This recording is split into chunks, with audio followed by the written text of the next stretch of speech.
Okay, so to start our double crochet two together, we yarn over and we insert our hook into our next stitch just like a regular double crochet, yarn over, pull up a loop, and then we're going to yarn over and work off the first two loops of our stitch.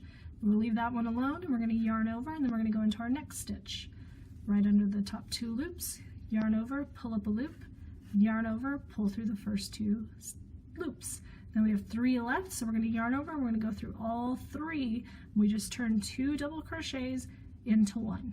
Again, yarn over, insert your hook into your next stitch, yarn over, pull up a loop, yarn over, pull through the first two, stop there, yarn over, go into your next stitch, yarn over, pull up a loop, yarn over, pull through those first two. We have three left.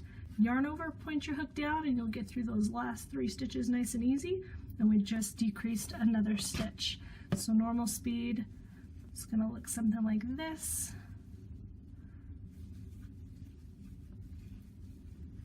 And we yarn over, insert in the next stitch, pull through two, yarn over, insert in the next stitch, pull through two, and then pull through three. So that's a super fast stitch refresher on the double crochet two together.